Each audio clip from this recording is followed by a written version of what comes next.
ఆమె చెప్తలేదు. Praise God. హల్లెలూయా. 2 రాజులు ఈ మాట దేవుడు నాకు ఆలోచించాడు.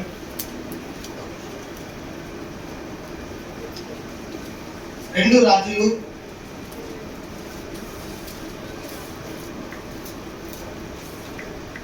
4వ అధ్యాయం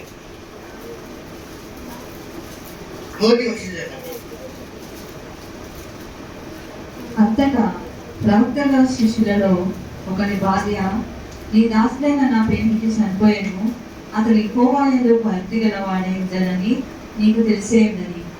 ఇప్పుడు అప్పులవాడు నా 2 కుమారులు తనకు దాసులుగా ఉండుటకై వారిని పట్టుకొని పోవుటకు వచ్చి ఉన్నాడని ఎలీషాకు మొరపెట్టగా, ఎలీషా, నా వలన నీకేమి కావాలను, నీ ఇంటిలో ఏమి ఉన్నదో అది నాకు తెలియజెప్పవనెను. ఇక్కడ మనం ఆర్థిక ప్రకారంగా మన అభివృద్ధి కావాలి అంటే ఇక్కడ ప్రవక్తల భార్య, ఒక ప్రవక్త భార్య వచ్చింది. వాళ్ళ భర్త కూడా ప్రవక్తయే ఉంది. చనిపోయాడు. చనిపోయినప్పుడు ఎలీషా దగ్గరికి వచ్చి చెప్పుకుంటుంది, దేవసేవకుల దగ్గర చెప్పుకుంటుంది, అయ్యా నా ఏళ్ళ నా భర్త భయభక్తులు కలిగి ఉండే, అది నీకు తెలుసు. అయితే ఇప్పుడు అప్పుల వాడు వచ్చాడు, వాడు వచ్చి నా 2 కుమారులను కూడా తీసుకుని పోదని చెప్తున్నాడు అని అంటే, ఇప్పుడు ఎలీషా ఏం చెప్పిందంటే, నా వల్ల నీకేం కావాలి అని చెప్పి, నీ ఇంట్లో ఏమున్నదని చెప్పి అడిగాడు. అడిగినప్పుడు నూనె ఉన్నది అని చెప్పాడు. ఎలీషా ఆ యొక్క నూనెను నీ గిన్నెలలో పోసి, ఇంకా పక్క వారి ఎదుటి నుండి నువ్వు గిన్నెలు తీసుకొచ్చుకొని ఆ నూనెను అంతా కూడా కొద్దిగా పోయి అని చెప్పినప్పుడు ఆ గిన్నెలు ఏమైపోయినట్టు నూనెతో నింపబడినాయి. అంతా కూడా ఆమె ఎన్ని గిన్నెలు తీసుకొచ్చుకునేదో ఆ గిన్నెలన్నీ కూడా నూనెతో నింపబడినప్పుడు అప్పుడు నాకు తెలిసి ఆమె ఎలీషా దగ్గరకు రావచ్చు, రాకపోవచ్చు, అది ఆమె మీద ఆధారపడి ఉంటుంది. కానీ ఆమె ఏం చేస్తుందంటే, దేవుని ఉద్దేశం నెరవేర్చడానికి నీకున్న డబ్బు నీదేనండి, అది ఎక్కువ తీసుకోండి. నీ ఇష్టం లేకుండా దొరుకుడు తీసుకుంటుంది డబ్బు, గుర్తుపెట్టుకోండి. కానీ ఆమె దేవుని ఉద్దేశం నెరవేర్చడానికి ఆమె ఏమని చెప్పిందంటే, మళ్ళీ ప్రవక్త దగ్గరికి వెళ్తా అని ప్రవక్త దగ్గరికి వచ్చింది. ఆమె ప్రవక్త దైవ సేవకులకు కూడా ఎట్లుంటుంది తెలుసా, ఉదయం దేవుని ఆత్మతో నడిపిపోయిన వ్యక్తులు స్వార్థంగా ఏది ఎక్కువ తీసుకుంటారు, స్వార్థ ప్రకారంగా ఇది నాకు కావాలనుకోరు, దేవుడు నాకు ఇచ్చిందే నాకు కావాలనుకుంటున్నాను. హల్లెలూయా. ఈ దైవ సేవకుడు ఏం చెప్పిండు అంటే, దేవుని ఉద్దేశం నెరవేర్చడానికి మన దైవ సేవకుల దగ్గరికి వచ్చింది. అంటే నీకున్న ఫస్ట్ నీకున్న డబ్బు నువ్వు ఏం చేయాలంటే, దేవుని ఉద్దేశం నెరవేర్చడానికి ఏం చేయాలి ప్రభు అడగాలి. చాలా మంది ఏం చేస్తారంటే, మొత్తం అన్ని ఇచ్చిన తర్వాత నువ్వు ఇంత దొరికిస్తావు కదా, అవునా కదా, మళ్ళీ అట్లా ఎవరు లేదు, మీరు అందరూ మంచివారు, బయట పారేస్తారు. హల్లెలూయా. మనము దేవసేవకుడు ఏం చెప్పిండు, ఆయన మొత్తం నా సగం తీసుకొచ్చిమని చెప్పిండా, లేదా దశభావం తీసుకొచ్చిమని చెప్పిండా, ఏం చెప్పలే.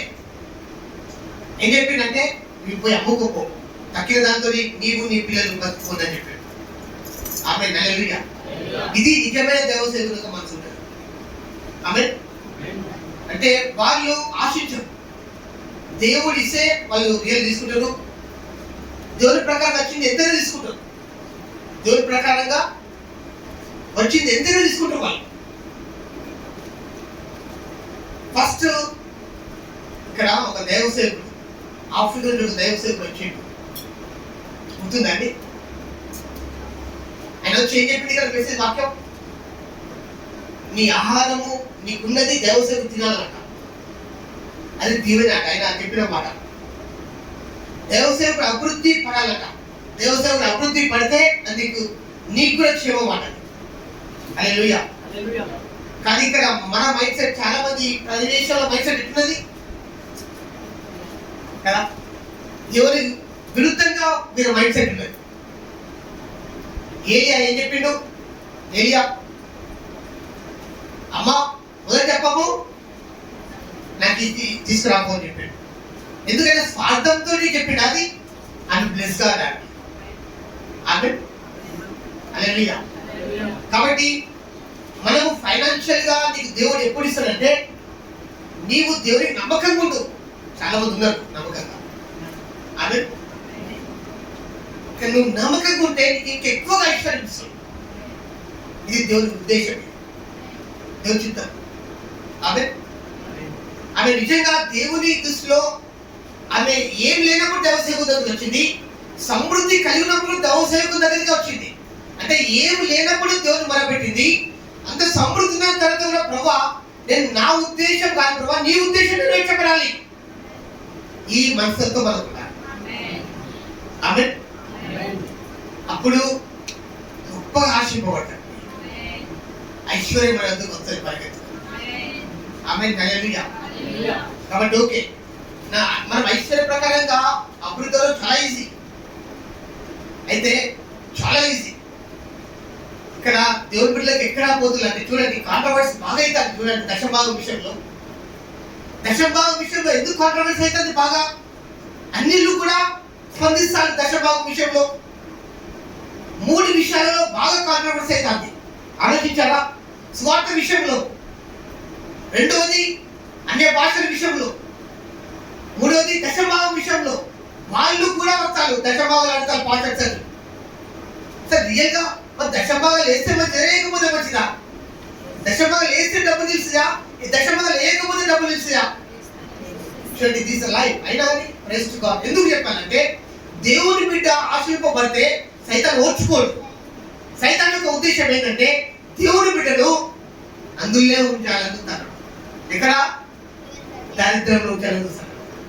కానీ నీవు దేవుని ప్రకారంగా కొత్త నిబంధనలు ఉన్నదా దశభాగం గురించి అంటే ఉన్నది. ఏమన్నది అంటే ఇవన్నీ వీటి మానగా వాటిని చేయవలసినది. ఆమె హల్లెలూయా. దశభాగం లీస్ట్ అండి. నీవు ఫైనాన్షియల్ గా అభివృద్ధి పొందాలంటే నీవు ఎంత దారుణంగా దేవుని ప్రకారంగా దేవునికి ఎంత అడుగు. ఈ స్త్రీ ఎట్లున్నదంటే అమ్మ నాకు ఇంత తీసుకొచ్చి అంటే ఇచ్చినట్టున్నది ఆ స్త్రీ. అందుకే వచ్చింది ఎక్కడికి? ఎలీషా ప్రవక్త దగ్గరికి. అది స్వార్థపరాలైతే ఎలీషా ప్రవక్త దగ్గర రాకపోవే, అవునా కదా? ఏం లేనప్పుడు వచ్చింది. ఎంత సమృద్ధి ఉన్న తర్వాత కూడా ఆమె తెలియదా? వీటి నమ్ముకుంటే నాకు సమృద్ధిగా ఉంటాను తెలియదు ఆమెకు? తెలుసు. కానీ ఆయన తీసుకుంటాడా? కాదు. అంటే నీకున్న డబ్బులు ఏం చేయాలంటే ప్రభు నేను ఏం చేయాలి ప్రభా అని దేవుని దగ్గర ఆమె. పాత నిబంధనలు అంటేనేమో ప్రవక్త దగ్గర ఆశ్రయించేది, కానీ ఇప్పుడు కొత్త నిబంధనలో దేవుడు నీలో ఉండి మాట్లాడు. ఆమె నీలో ఉండి, ఎందుకంటే ఆత్మ అందరికి ఇవ్వబడుతుంది. హల్లెలూయా. కాబట్టి నీవు ఫైనాన్షియల్ గా నువ్వు అభివృద్ధి పొందాలంటే దేవుని ఉద్దేశంలో మనం నెరవేర్చి ఫైనాన్షియల్ గా కూడా దేవుని ఉద్దేశం నెరవేర్చి మనం ఇష్టపడాలి. ఆమేన్. Praise God. హల్లెలూయా. అమ్మా నువ్వు అడిగిన దానికంటే గురించిన దానికంటే అత్యధికంగా దూరిస్తున్నాను. ఆమేన్. అత్యధికంగా అంటే అత్యధికంగా దూరిస్తున్నాను. ఏసుకో అడిగింది. చూడండి పేతురు అడిగింది ధనవంతుడు దేవుని రాజ్యాన్ని ప్రవేశించడం అని అంటే నిజంగా ధనవంతుడు దేవుని రాజ్యాన్ని ప్రవేశించాడు అది కాదు, ధనం మీద మన దృష్టి ఉండదు. Praise God. హల్లెలూయా. యేసు ఏం చెప్పిండు? అప్పుడు పేతురు వెంటనే అడిగింది, అయ్యా మరి అన్ని వదిలిపెట్టి మేము మీ ఇంటికి వస్తున్నాము, మరి మాకేంటిది అని అడిగితే చూడండి ప్రబంధులు ఈ లోకం నా కొరకు తన ఇంటినైనను తన యొక్క తల్లిదండ్రులను నెక్స్ట్ భూములు లేని ఇంటర్లను వదిలిపెట్టుకుంటే నూరంతా ఇస్తారట. అంటే ఒక్కడు వదిలిపెట్టుకుంటే నూరంతా ఇస్తారట. Praise God. అంత గొప్పగా దేవుడు ఇస్తున్నాడు. హల్లెలూయా.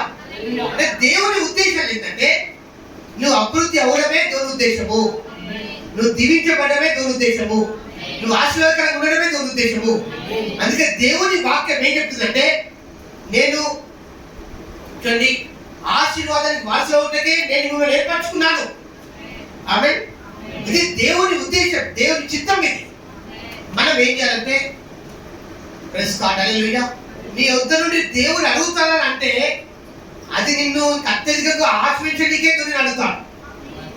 ఆమె దేవుడు కాన్సెప్ట్ ఏం తెలుసా అండి? దేవుడు ఒక మనసు ఏం తెలుసా? మనము ఇచ్చేవారి ఉండడం దోచిద్దాం. మనం అన్ని రంగాల్లో అభివృద్ధి అవడమే దోచిద్దాం. బైబిల్ మీరు చూడండి, బైబిల్లో ఎవరైనా చూడండి, నోవాహును చూడండి. దేవుని పిలిచిన తర్వాత నోవాహు చాలా అభివృద్ధి పొందాడు. వాళ్ళ కుమారుని అభివృద్ధి చేశాడు దేవుడు. హల్లెలూయా. అబ్రాహామును పిలిచాడు, అబ్రాహామును ఆశ్రయించాడు. ఇస్సాకును పిలిచాడు, ఇస్సాకును అభివృద్ధి చేశాడు. యాకోబును పిలిచాడు, యాకోబును అభివృద్ధి చేశాడు. ఆమేన్. హల్లెలూయా. యేసేపును పిలిచాడు, యేసేపును బహుగా అభివృద్ధి చేశాడు దేవుడు. ఇంకా మనం బైబిల్ గ్రంథం చూడండి, ఇంకెవరైనా చూడండి. నెక్స్ట్ బైబిల్ గ్రంథం దావీదును పిలిచాడు, దావీదును అభివృద్ధి చేశాడు. Praise God hallelujah. ఇంకా మనము అంతకంటే ముందు న్యాయాధిపతులను చూస్తే సమూయేలును పిలిచాడు, సమూయేలుతో బహుగా అభివృద్ధి చేశాడు. Praise God hallelujah. ఇంకా మనం బైబిల్ చూస్తే న్యాయాధిపతులలో గిద్యోనును పిలిస్తే గిద్యోనును ఆశ్రయించాడు, శాంసోను పిలిస్తే శాంసోను అభివృద్ధి చేశాడు. ప్రతి ఒక్కరినండి. Praise God. అంటే దేవుని ఉద్దేశము ఫైనాన్షియల్ గా మన పట్ల ఏంటంటే నువ్వు అభివృద్ధి అవడమే దోచిద్దాం. ఆమేన్. ప్రైజ్ గాడ్ హల్లెలూయా. మనము అభివృద్ధి కావాలి, ఫైనాన్షియల్ అభివృద్ధి అవుతాం. నమ్ముతున్నారా? ఎంత నమ్ముతున్నారా అభివృద్ధి అవుతారు? అభివృద్ధి కానికే దేవుని మాట్లాడిస్తాడు. హల్లెలూయా. కాబట్టి ఓకే, మనము ఓకే ఫైనాన్షియల్ అభివృద్ధి కావాలంటే ఇది విధానం.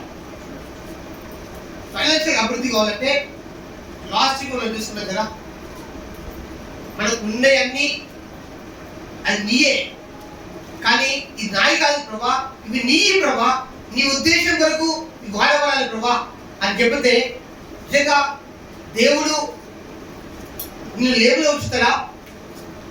సమృద్ధిలో కనిపిస్తాడు. ఆమేన్. నువ్వు ఏం చేస్తాడు? సమృద్ధిలో కనిపిస్తాడు. ఆమేన్. కాబట్టి ఫైనాన్షియల్ విషయాల్లో కూడా నువ్వు దేవుడికి ఎట్లా ఉండాలంటే దేవుని కొరకు మనం ఐశ్వర్యవంతులు కావాలట. మన కొరకు కదా. ధనవంతుడు ఏమనుకున్నాడు? నా ధనం, నా కోట్లు, నా ఆస్తి కదా, నా ప్రాణమా తినుము తాగుము సుఖించు. అంటే తినడం దోచితం కదా, తాగడం దోచితం కదా, సుఖించడం దోచితం కదా, అంత దోచితమే. అయితే నాది నాది అనుకున్న ఫీలింగ్ ఉంటుంది. అందుకే దాని కింద వాక్యం ఏముంటుందంటే వెలివాడ ఈ దినం నేను ప్రాణం తీసుకుంటా అనుకుంటా ఏం చేస్తున్నాడంటే దాని కింద దేవుని కొరకు ధనవంతులు కాక తన కొరకు తను ధనవంతులు అయ్యాల స్వార్థపరులకు అట్లా జరుగుతాడు. మనం దేవుని కొరకు మనకు కావాలి. అవి మన ఆలోచన మన పిల్లలకు ఎట్లా పెట్టాలంటే నువ్వు దేవుని కొరకు సంపాదించు బిడ్డ, దేవుని కొరకు దేవుని ఉద్దేశం నెరవేర్చడానికి నువ్వు అనేకులకు ఇవ్వు. ఆ విధులు కావాలి బిడ్డ అని చెప్పాలి వాళ్ళు. దేవుని మనసుతో ఇటువంటి దేవుని మనసుతో ఇచ్చే మనసు. ఆమె మరి ఎందుకు ఇస్తే మనం ఏమవుతాము అంటే మనం నీకు అభివృద్ధి పొందాం. Praise God hallelujah. దేవుడు ఎవరిని ఇవ్వమని చెప్తారు తెలుసా? ఇచ్చేవాళ్ళే దేవుడు ఇవ్వమని చెప్తారు. క్లియర్గా ఎందుకు ఇవ్వమని చెప్తారంటే నువ్వు ఒక గొప్ప ఉన్నతాస్థితికి పోరాడి దేవుడు ఇవ్వమని చెప్తాడు. హల్లెలూయా. Praise God. అందుకే నేనే చెప్తానంటే దేవుడు నీకు ఎట్లా నడిపిస్తుంది అట్లా వెళ్ళండి. అంత గొప్ప అభివృద్ధి. అదే మనకు ఆధారం ఏంటంటే దేవుని ఒక వాక్యము, దేవుని ఒక ఇంకా ఆధారం తెలుసా? మనస్సాక్షి. మనస్సాక్షి. ఆమె నువ్వు దేవుల్లో మంచిగా జీవిస్తున్నావు అర్థం ఏంటిది? కొంతమంది అడుగుతారు, అన్నయ్య నేను టీవీ చూడొచ్చా, టీవీ చూడద్దా, సినిమా చూడొచ్చా, సినిమా చూడద్దా. కొంతమంది అడుగుతారు. ఒకటే ఇవ్వని అడగకు, నువ్వు నీ మనస్సాక్షి సాక్షి అడుగుతుంది. నువ్వు అబద్ధం ఆడితే సైన్ వచ్చిందా, సూచన వచ్చిందా, నువ్వు చేసి తప్పని ఎంతమందికి వచ్చింది? వచ్చిందా? నీకు వచ్చిందా? నీకు ఎంతమందికి వచ్చింది? నీకు సూచన వస్తుంది నీ మనసుకు, ఎస్ నువ్వు తప్పు చేయటం ఎవ్వరూ అవసరం లేదు, మన దేవుడు మనకు చెప్తాడు. ఆమె కాబట్టి నీవు ఫైనాన్షియల్ గా నువ్వు అభివృద్ధి కావాలంటే నువ్వు దేవుడు నాడు, దేవుడి గొప్ప అభివృద్ధి చేస్తాడు. కంటే దేవుని ప్రణాళిక ఉన్నతమైందండి. మనము ఏం చేస్తామంటే మన సొంతగా చాలా మంది, మనమనే మనం కాదు, చాలా మంది దేవుని ఉద్దేశాలకు బదులుగా వాళ్ళ ఉద్దేశాలు నెరవేర్చడానికి ఎదురెగుతున్నారు. ఏమైందండి లైఫ్ ఏమవుతుంది? కష్టం మీద మీ లైఫ్ కష్టం ఉండదు, చాలా మంది లైఫ్ కష్టం ఉంటుంది. సునాయాసం ఉండాలని ఎంతమందికి ఉంది? నా లైఫ్ సునాయాసంగా మంచిగా ఉండాలని. నువ్వు నా లైఫ్ నీకు ఏమవుతున్నాను నీ పక్కకు చెప్పండి. సునాయాసమైన జీవితం నాకు నీకు ఏమవుతున్నాను. సునాయాసమైన జీవితం బరువు మొత్తం దొరికి మోపడిపోవచ్చు. నీ ఫైనాన్షియల్ బరువు కూడా దొరికేసి అమ్మా. ఫైనాన్షియల్ నీకు అప్పులేయా? ఫైనాన్షియల్ ఇబ్బంది పట్టలేవా? ఫైనాన్షియల్ సరిపోతలేవా? తృప్తి లేకున్నావా? అది కూడా తొలిపేసాయి ప్రభా. ఈ ఫైనాన్షియల్ కూడా ప్రభా దేవుడి మీద చేసే మనసును దేవుడిని అడుగు. నువ్వు ఫైనాన్షియల్ ఫ్రీ అయిపోతావు, ఆర్థిక ప్రకారంగా ఫ్రీ అయిపోతావు అమ్మా. ఆర్థిక ప్రకారంగా ఫ్రీ ఉండాలమ్మా. ఆమె ఫస్ట్ ఆర్థిక ప్రకారంగా ఫ్రీ ఉండాలంటే ఏం తెలుసా? మన ఫైనాన్షియల్ దాన్ని బట్టి కాదు ఆధారం, మన మనసుతో బట్టి. మన మనసుతో కొంతమంది కోటి డబ్బు ఉన్నారు, మన సాక్షి మన ఏంటిది సమాధానం ఉండదు. కోటి డబ్బు ఉన్నా నెమ్మది ఉండదు. అవునా కదా? ధనం ఎక్కడ ఉంటుందో హృదయం అక్కడ ఉంటుంది. అక్కడ ఒక రాజస్థాన్ చెప్తాను వినండి. దేవుని ధనం మనం, అందుకని హృదయం మన మీద ఉంటుంది. హల్లెలూయా. మన ధనం ఎవరు ఉండాలి? దేవుడు ఉండాలి. మన హృదయం దేవుని మీద ఉంటుంది. హల్లెలూయా. ఇది రహస్యం. డబ్బు అనేది పరిగెత్తుకు వస్తుంది. ఆమె ఓకే. నీకు స్ట్రెస్ లెస్ లైఫ్ జీవించాలి అంటే ఫస్ట్ మనం చూస్తున్నాము, మనం అప్పగించుకోవాలనుకున్నాం, క్రీస్తు జీవించాలనుకున్నాం. దేవుని ఉద్దేశాలు మన జీవితంలో నెరవేర్చడానికి మనం ఇష్టపడాలి. ఆమె ఎంతైతే నువ్వు దేవుని ఉద్దేశాలు నెరవేర్చడానికి నువ్వు ఇష్టపడతావో నీవు సునాయాసంగా సులభంగా అయిపోతావు. స్ట్రెస్ లేకుండా జీవిస్తావు. ఒకటి నీకు నిశ్చయత ఉంటది, నేను దేవుడు జీవిస్తానా, దేవుని ఉద్దేశాలు నా పట్ల నెరవేర్చబడుతున్నాయి. అమ్మా ఫుల్ టైం కష్టనే దేవుని ఉద్దేశాలు నెరవేర్చబడటం కాదు. లేకపోతే నువ్వు ప్రార్థన పరాలు అయితేనే దేవుని ఉద్దేశాలు నెరవేర్చబడటం కాదు. నీ జీవితమే ప్రభా నేను నీకు జీవిస్తా, నీ ఉద్దేశ ప్రకారమే ముందుకెళ్తా ప్రభా. ఇవే నీకో చెప్పాలా? మనం మాట్లాడే మాటలు ప్రేమతో మాట్లాడాలి. మనం మాట్లాడే మాటల్లో కూడా కనపరచబడాలి, దేవుని ఉద్దేశం నెరవేర్చబడాలి. ఈ లోకంలో వ్యక్తులు ఏం చేస్తారు? ఒక మాట అంటే వెంటనే రివైజ్ తీసుకుని వెంటనే ఫాస్ట్ ఫుడ్ కదా, వెంటనే ఆ కోన రేంజికి పగ సాధించుకొని రెడీగా ఉంటాడు. ఆ వ్యక్తి అప్పటి మందము చూడండి, ఆయన తెలిసి అందుకోవచ్చు, కానీ దేవుని ఉద్దేశాన్ని ఆపుతాడు. దేవుని ఉద్దేశాన్ని ఆపుతున్నాడు. దేవుని ఉద్దేశాన్ని చూడండి. తర్వాత ఆయన చాలా బాధపడవలసి ఉంటుంది. ఈ ప్రకారం చెప్తున్నా వినండి. దావీదు కాలంలో ఒక కార్యం జరిగిందండి. దావీదు కాలంలో ఏంటిదంటే యోవాబు సేనాధిపతి ఉంటాడు. ఆయనతో దావీదు చెప్పిండు, నీవు జనసంఖ్య లెక్క పెట్టుకొని చెప్పిండు. ఆ వాక్యంలో దేవుని వాక్యం చెప్తుందంటే దావీదు అయినా సైతాన్ని ప్రేరేపించిందాక ఎందుకొరకు? జనసంఖ్య లెక్క పెట్టడానికి చెప్తే యోవాబు చెప్పిండు, అయ్యా రాజా ఎందుకు జనసంఖ్య లెక్క పెట్టాడు, ఈ జనంగాన్ని దేవుని ఇంకా రెట్టింపు చేస్తాడు అని చెబితే అది చూడండి సైతాను ప్రేరేపణ. కానీ దావీదు ఏం చేశాడంటే తన ఉద్దేశాన్ని నెరవేర్చడానికే యోవాబును ఫోర్స్ చేసిండు. యోవాబు ఎవరు? సేనాధిపతి. దావీదు ఎవరు? రాజు. రాజు మనం నెక్కుతుంది కదా, బలవంతంగా ఇక్కడ రాజు మనం నెక్కింది. నెక్కిన తర్వాత 6 నెలలేమో ఆయన పోయి జనసంఖ్య లెక్క వేసిన తర్వాత అప్పుడు జనసంఖ్య ఇంత ఉన్నదని చెప్పినప్పుడు దావీదు దగ్గర వచ్చినప్పుడు దావీదు చాలా బాధపడతాడు. నెక్స్ట్ వెంటనే ఈ జనసంఖ్య విషయంలో దావీదు మీదకి దేవుని కోపం వచ్చింది. జనసంఖ్య విషయంలో వచ్చి గాదు ప్రవక్త దీర్ఘదర్శి గాదు దావీదు దగ్గరికి వచ్చింది. వచ్చి 3 సంవత్సరాలు కరువు వస్తుంది, నీ శత్రువుని తరుముతావు. 3 రోజులు తెగుల చేత చనిపోతావు. నువ్వు ఏది కోరుకుంటావు అంటే దావీదు నిజంగా దావీదు చేసిన మిస్టేక్ బట్టి ఏం జరిగింది అక్కడ చూడండి. తెగులు అనే దేవుని చేతిలో పట్ట అనుకుని దావీదు ఏం చేశాడంటే దేవుని చేతిలో పట్ట అనుకుని తెగులు దేవుడు ఆజ్ఞాపించిండు. ఉదయకాలం మొదలుకొని మధ్యాహ్న కాలం వరకే 70,000 మీద చనిపోయినాట ఆ దినం. అప్పుడు దావీదు పశ్చాత్తాపడుతున్నాడు, అయ్యా మీరు గొర్రెల వంటి వాళ్ళు, నేను తప్పు చేసిన ప్రభా. ఎందుకు తప్పు జరిగింది? సొంత ఉద్దేశాలు నెరవేర్చడానికి. అట్లా అంటే మనం మాట్లాడే విషయాల్లో కూడా దేవుని చిత్తాన్ని తెలుసుకొని మనం మాట్లాడాలి. ప్రేమతో మాట్లాడడం దేవుని చిత్తం. ఆమె భార్య భర్తల మధ్యలో నేను భర్త అని అట్లా మాట్లాడద్దు, దేవుని మనసుకొని మాట్లాడాలి.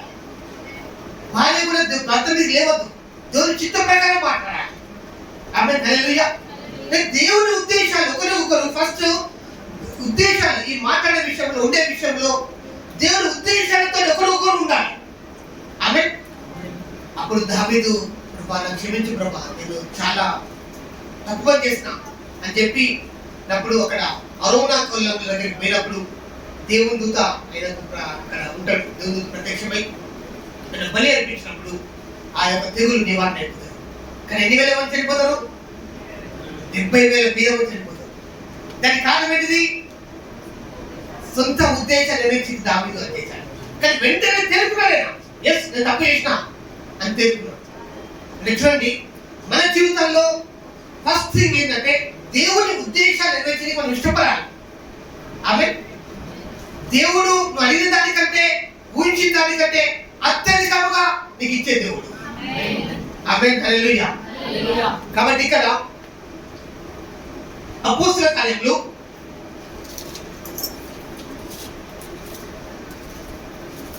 13వ అధ్యాయం 21వ వచనం. అపోస్తలుల కార్యములు 13వ అధ్యాయం 21వ వచనం. 21-22 వచనాలు. ఆ తరువాత వారు రాజు కావాలని కోరగా దేవుడు బెన్యామీను గోత్రీయుడును కీషు కుమారుడునైన సౌలును వారికి 40 ఏళ్ల వరకు దయచేశాను. తర్వాత అతన్ని తొలగించి దావీదును వారికి రాజుగా ఏర్పరిచాను. మరియు ఆయన, నేను యెషే కుమారుడైన దావీదును కనుగొంటిని, అతడు నా ఇష్టానుసారుడైన మనుష్యుడు, అతడు నా ఉద్దేశంలో నెరవేర్చునని చెప్పి అతనిని గూర్చి సాక్ష్యం ఇచ్చాను. దేవుడే చెప్తున్నా మనుషులు, దేవుడే చెప్తున్నాడు ఇక్కడ 2 వ్యక్తుల గురించి. ఒక వ్యక్తి ఎవరు? కీషు కుమారుడు సౌలు, బెన్యామీను గోత్రీయుడు. రెండో వ్యక్తి ఎవరు? దావీదు, యెషై కుమారుడు. చూడండి, ఇక్కడ సౌలు గురించి ఒక్కసారి మనం చూద్దాం. సౌలు ఏం చేసిందంటే, ఆయన సౌలు మామూలు వ్యక్తి అయినా, వాళ్ళు కొంచెం ఆస్తిపరులు, వాళ్ళు మామూలు వ్యక్తి ఉన్నప్పుడు ఆయన దేవుడు ఆయన రాజు చేశాడు. చేసిన తర్వాత ఏం జరిగిందంటే, సౌలు విషయంలో వాక్యం చెప్తుంది 2 సంవత్సరాలు పరిపాలన చేశాడు ఆయన. మొత్తం సౌలు పరిపాలించిన దినములన్నీ ఎన్ని సంవత్సరాలు? 40 years. 40 సంవత్సరాలు పరిపాలన చేశాడు సౌలు. 2 సంవత్సరాలు పరిపాలన చేసింది అని ఏం చెప్తున్నానంటే, 2 సంవత్సరాలు మాత్రమే దేవుని ఉద్దేశ ప్రకారంగా ఆయన పరిపాలన చేశాడు. ఇంకా 38 సంవత్సరాలు ఏం జరిగింది చూడండి. ఆయన ఎప్పుడైతే దేవుని ఉద్దేశ ప్రకారంగా పరిపాలన ప్రారంభించాడో ఏం జరిగిందంటే, సౌలు మమ్మల్ని ఏతరా అన్న వాళ్ళకు కూడా దేవుడు ఆన్సర్ ఇచ్చాడు. నాహాషు అనే వ్యక్తి అమోరీయుడు వీళ్ళ మీద యుద్ధానికి వచ్చినప్పుడు, సౌలు మీద దేవుని ఆత్మ వచ్చినప్పుడు ఆయన ఆ ఎద్దును ఆ యొక్క పీసెస్ చేసి 12 గోత్రాలకు పంపిస్తాడు. ఆయన పంపించి నాతోటి సమయంతో ఎవరైతే ఉన్నారో వాళ్ళు కూడా ఇదే విధంగా అవుతారు అని చెప్పినప్పుడు, నాహాషు ఆ సైన్యాన్ని అంతా కూడా దేవుడు సౌలు ద్వారా ఓడించాడు అంతా కూడా. అప్పుడు సౌలు మమ్మల్ని ఏలుతారు అన్న వాళ్ళు ఏమైళ్ళు అని ఒక సామెత వచ్చింది. అంత గొప్పగా సౌలు రాజ్యం ప్రారంభింపబడింది, గొప్పగా ఉండే. కానీ ఏం జరిగిందంటే, సౌలు చేసిన ఫస్ట్ నిర్ణయాలు ఏంటంటే, దేవుని ఉద్దేశాలకు బదులుగా అయిన ఉద్దేశాలు ఎవరికి కోరేది. సౌలు ఫస్ట్ నిర్ణయం ఏం తెలుసండి? ప్రజలకు భయపడడం ప్రారంభించాడు. ఫస్ట్ ఆయన జీవితంలో చేసిన ఫస్ట్ మిస్టేక్ ఏం తెలుసా? ఫిలిస్తీన్లు యుద్ధానికి వస్తుండగా ఏం జరిగిందంటే సమూయేలు వచ్చి బలి అర్పించాలి, యాజకుడు వచ్చి బలి అర్పించాలి దాన్ని.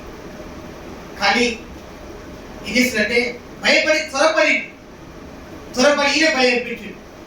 సమూయేలు వచ్చి చెప్పాడు, మా వీటిలో వాక్యం అందరూ రెండేదో శ్రీస్తాం రెండేదో భయపడతాం.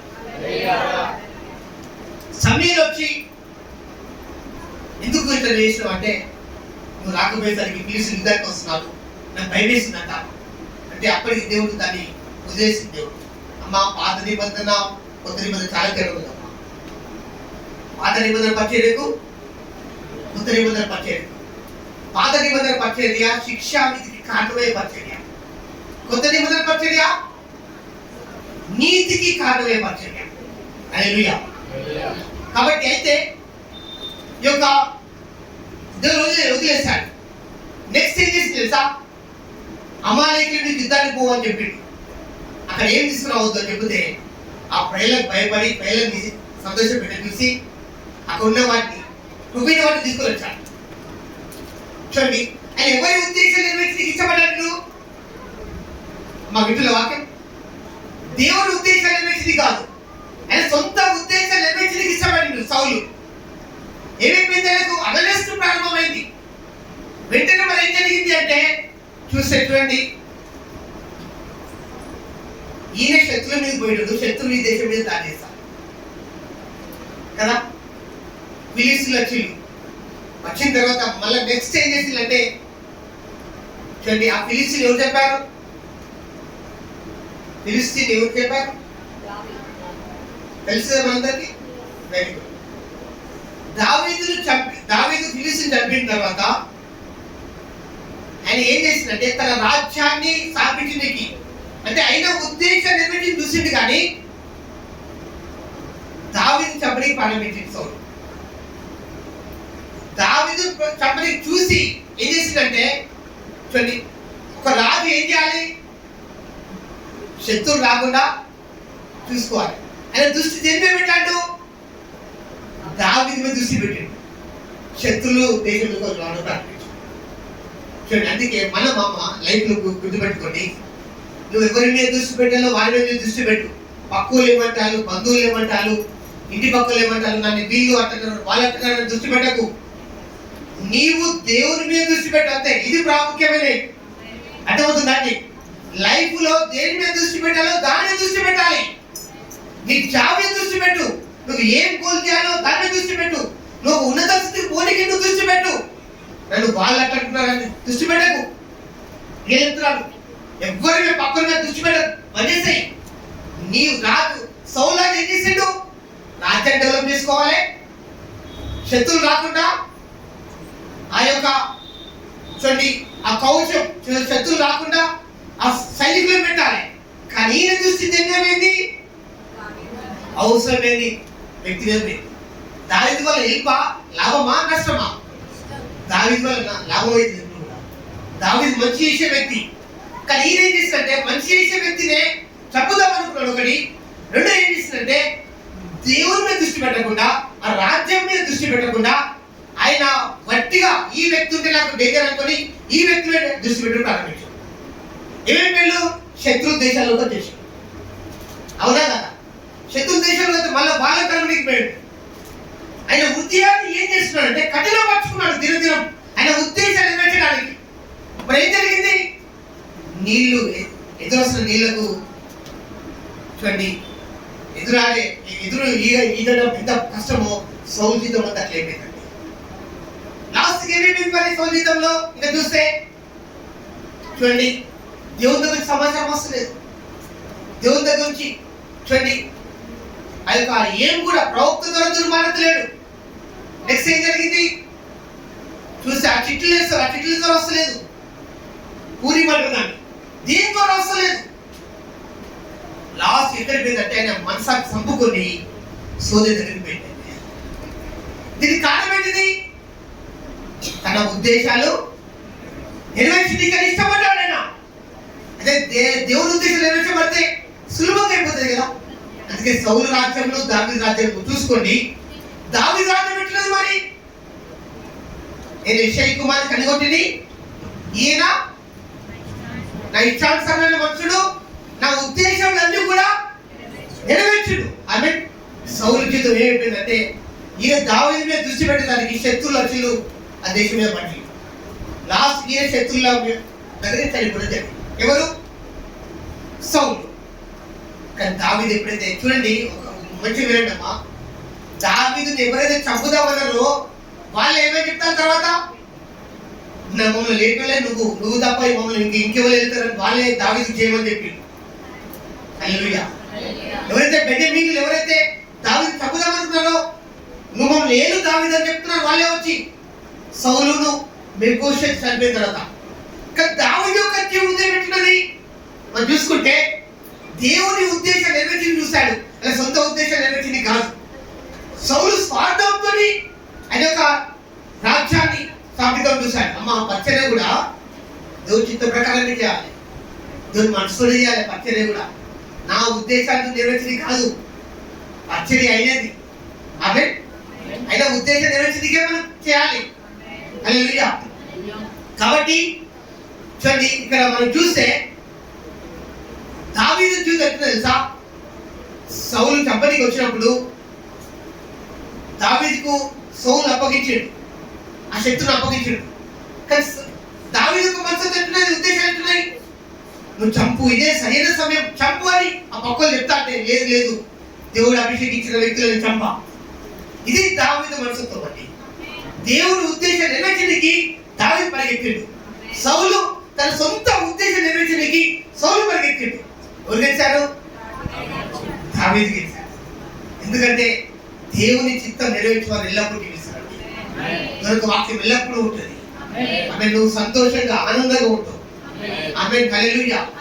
నెక్స్ట్ సౌలు చనిపోయిన తర్వాత కూడా ఒక వ్యక్తి వచ్చాడు, ఐగుప్తీయుడు వచ్చి సౌలు చనిపోయిండు అంటే ఎట్లా చనిపోయిండు అంటే నన్ను పొడుమని చెప్పిండు అని చెప్తే దేవుడు అభిషేకించిన వ్యక్తిని పొడుసవా అని వాడిని అప్పుడే చంపేసిండు దావీదు.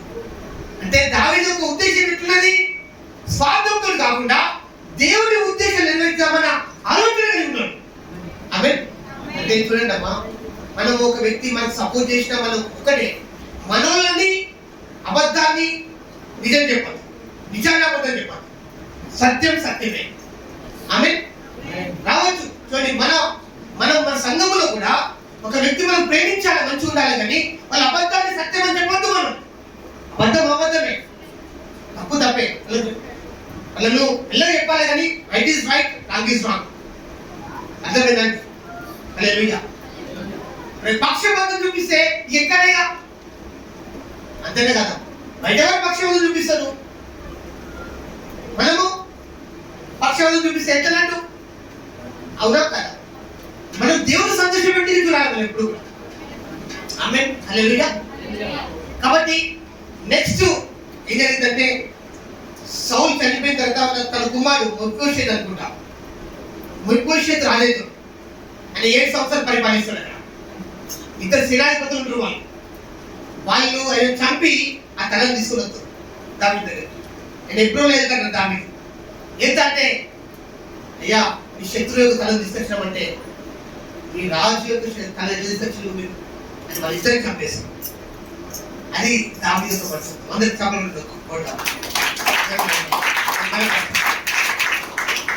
దేవుని దావీదు మనసు. చూడండి మరి ఏం జరిగింది? నెక్స్ట్ రాజు దావీదే అయిపోయాడు. రాజు ఎవరైపోయారు? దావీదు. అయినా దేవుని మీద దృష్టి పెట్టిండు. ఆయన శత్రువులు ఏ విధంగా జయించాలో దృష్టి పెట్టిండు. సౌలు ఏం చేసిండు? ఆయన శత్రువుల మీద దృష్టి పెట్టకుండా, దేవుని మీద దృష్టి పెట్టకుండా ఆయన దేవుని దృష్టి పెట్టిందంటే ఆ లోపల తన రాజ్యాన్ని దక్కించుకోవడానికి, రాజ్యాన్ని కాపాడుకోవడానికి దృష్టి పెట్టాడు. అమ్మా మనం దేని మీద దృష్టి పెట్టాలి, దాని మీద దృష్టి పెట్టాలమ్మా. మనం ఎట్లా ఎవరి వల్ల అభివృద్ధి అవుతాం? దేవుని వల్ల అభివృద్ధి. మరి దేవుని మీద దృష్టి పెడతాను, దేవుని సన్నిధికి ఎంత ప్రార్థిస్తాను, అవి ఉపవాస ప్రార్థనకి ఎంత చేస్తాను. అసలు ఉపవాస ప్రార్థన ఎన్ని ఉపవాస ప్రార్థన ఉన్నప్పుడు కూడా మన ఆలోచన ప్రకారం ఊరుకుడు రాదు. కూర్చోండి దేవుని సన్నిధిలో, దేవుని తన ఆలోచన తెలియజేస్తానని చెప్తాడు. అలా చెప్తలేరు. దేవుని ఉద్దేశాలు గొప్ప మన పట్ల. మానవుడు దేవుని ఉద్దేశం తెలుసుకోలేకపోతాడు. వాక్యాన్ని చదివి ప్రేమిస్తాలా?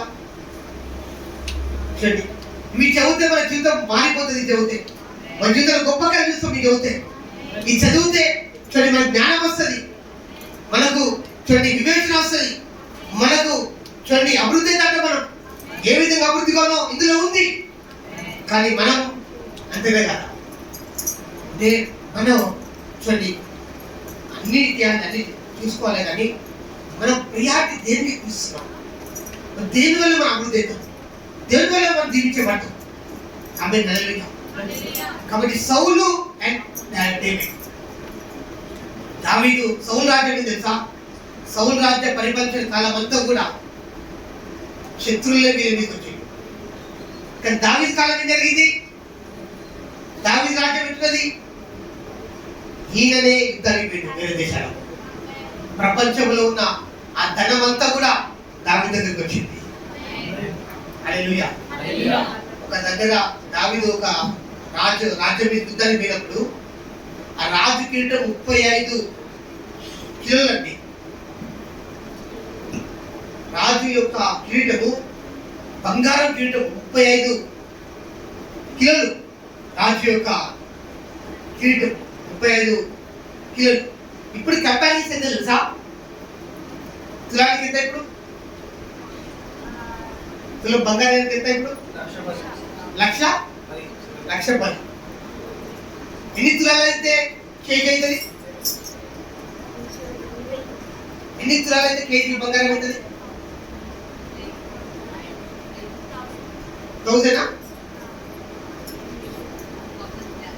1000 గ్రామ్స్ అయితే కేజీ.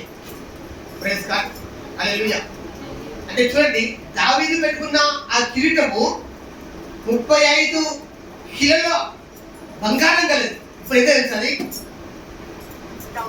35 కోట్ల మీద. హల్లెలూయా. దావీదు దేవుని చిత్తాన్ని నెరవేర్చింది చూశాడు.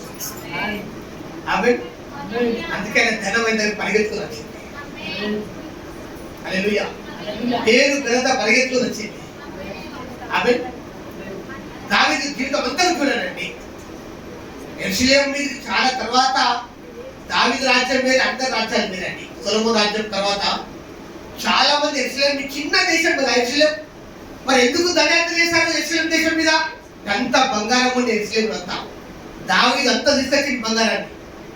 చూడండి, మనం దేవుని ఉద్దేశాల ప్రకారం జీవిస్తే మనం ఐశ్వర్యం అనేది పరిగెత్తులు వస్తుంది. హల్లెలూయా. ఇది దేవుని ఉద్దేశం, దేవుని చిత్తమే. కాబట్టి మనం దేవుని ఉద్దేశాలు నా ద్వారా నెరవేర్చి ప్రభావం ప్రార్థిస్తాం. దేవుని ఉద్దేశాలు నెరవేర్చి ఇష్టపడు. ఆమేన్. దావీదు రాజ్యం ఏమైపోయింది? ప్రబలిపోయింది. దావీదు రాజ్యం అంచెలంచెలు. నీ జీవితం కూడా, నీ కుటుంబం కూడా, నీ కుటుంబం అభివృద్ధి కావాలి ఉందా? నువ్వు వ్యక్తిగతంగా అభివృద్ధి కావాలి ఉందా? నీ కుటుంబంలో నువ్వు సమృద్ధి కావాలి ఉందా? దేవుని ఉద్దేశాలు నెరవేర్చుకొని ఎప్పుడు కూడా సమృద్ధిలో జీవిస్తారండి. దేవుని ఉద్దేశాలు నెరవేర్చుకొని ఎప్పుడు కూడా ఐశ్వర్యవంతులవుతారు. మాకే చెప్తుంది, మీరు అప్పు తీసుకొని దాన్ని అప్పించే వారికి అవుతారట. మాకే తెలుస్తుంది, మీ కొట్లు సమృద్ధితో ఉంటాయట. ఆమేన్. హల్లెలూయా. మనము అనేకులకు అప్పించే వారికి ఓడబుద్ధి ఉంచుతాం. కాబట్టి సౌలు ఏం చేసిండు? ఏమైనా సాధించిండా? దావీదు సాధించేది. నీ లైఫ్ కూడా దేవుని ఉద్దేశం నెరవేర్చడానికి నువ్వు చూస్తున్నావా? నీ సొంత ఉద్దేశం నెరవేర్చడానికి చూస్తున్నావా? అన్ని విషయాల్లో. Praise God. హల్లెలూయా. దేవుడు ఈ వాక్యాన్ని మనందరి హృదయాల్లో ఫలింపజేస్తాడు. ఆమేన్. Praise God. దేవుని ఉద్దేశాన్ని నెరవేర్చండి. చూడండి, ఆనందం పొంగిపోతుంది, సమాధానం పొంగిపోతుంది, ఐశ్వర్యం పొంగిపోతుంది. ఆమేన్. సమాధానం పొంగిపోతుంది, ఆరోగ్యం పొంగిపోతుంది, అన్ని కూడా పొంగే విధంగా అన్ని విధాలు. ఆమేన్. మరి వాక్యము మనందరూ ఫలింపజేయండి. ఆమేన్. ప్రార్థిస్తాం. అడిగండి, ప్రభా నాకు అన్ని ప్రభావం నాకు ఇచ్చినవన్నీ కూడా యేసయ్యా ఒకరికి అడిగారు.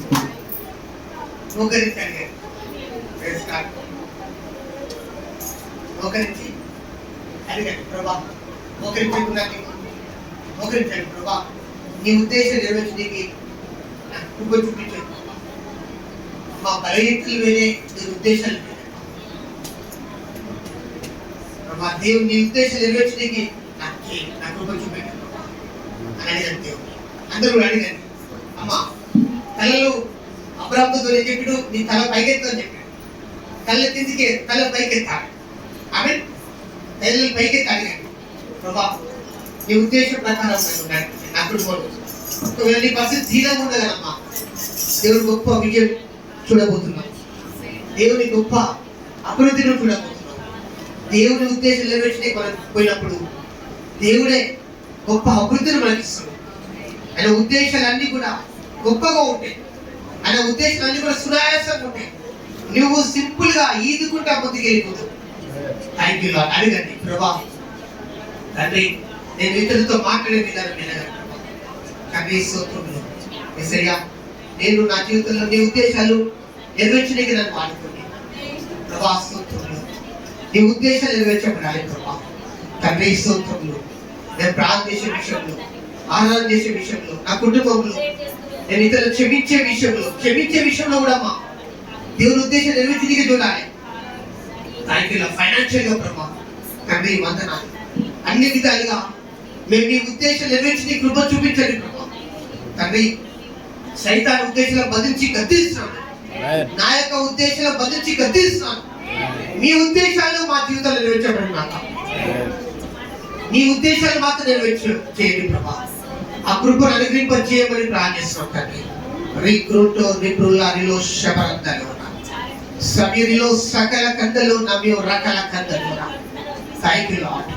హల్లెలూయా. చిన్నపిల్లలు ఎవరైతే అందరూ కూడా అడగండి విషయాలు రాజే ఎవరు మాట్లాడారు. హల్లెలూయా. ప్రభా హృదయపూర్వకంగా అడగండి. నేను మీకు కాదు, నోరు చచ్చుడు కాదు, హృదయపూర్వకంగా అడగండి. Thank you Lord Jesus. Hallelujah. సమయం అంతా హృదయం అడుగు. Come on. Thank you Lord Jesus. ప్రభా వందనాలు. Thank you Lord Jesus. Thank you ప్రభా. ప్రభా నీ ఉద్దేశం నెరవేర్చే కృప నాకు ఇవ్వండి ప్రభా. ఆయన అందరూ అడగండి అమ్మా. Thank you lord. థ్యాంక్ అందరూ అడగండి. Thank you Jesus. Thank you Lord Jesus. ప్రభా నీ ఉద్దేశం నెరవేర్చబడాలి. నా జీవితంలో నీ ఉద్దేశం నెరవేర్చబడాలి. Thank you Lord Jesus. అప్పుడు అన్ని ఆటంకాలు మొత్తం వెళ్ళిపోతాయమ్మా. వ్యతిరేక పరిస్థితులు అన్ని వెళ్ళిపోతాయి. నీకు వ్యతిరేకంగా రుబ్బిపోయిన ప్రజల ఆటంకం మొత్తం వెళ్ళిపోతుంది. దురాత్మ ఆటంకం మొత్తం వెళ్ళిపోతుంది. చీకటి ఆటంకాలు మొత్తం వెళ్ళిపోతాయి. దేవుడు నీ కొరకు ద్వారం తెరుస్తాడు. నీ కొరకు దేవుడే ప్రయోజనం సిద్ధపరుస్తాడు. నీ కొరకు దేవుడే ద్వారం తెరుస్తాడు. పోగొట్టుకునేది కూడా మనం పోగొట్టుకునేది బాధపడదు. దేవునికి ఇవ్వబోతున్నాడు. Thank you Lord. దేవునికి ఇవ్వబోతున్నాడు. పోగొట్టుకునే దేవునికి ఇవ్వబోతున్నాడు. Thank you Lord. Hallelujah. Hallelujah. Hallelujah. ప్రభా నీ ఉద్దేశాలు నెరవేర్చే కృపను మీరు మాకు ఇచ్చినందుకు వందనాలు. మీరు మాకు ఇచ్చినందుకు వందనాలు తండ్రి. Thank you lord. యేసయ్యా మీకే కృతజ్ఞత స్తుతులు స్తోత్రం ప్రభా. నా జీవితంలో కూడా తండ్రి వ్యక్తిగతంగా మీ ఉద్దేశాలు నెరవేర్చే కృప నాకు ఇవ్వమని, మీకే సమస్త మహిమ ఘనత ప్రభావం పొందుకోమని యేసు నామములో అడిగి వేడుకుంటున్నాం తండ్రి. ఆమేన్. ఆమేన్. సరే దేవుని ఉద్దేశం నెరవేర్చి మనం చూద్దాము. మన జీవితం గొప్పగా ఉంటుంది. ఆమేన్. హల్లెలూయా.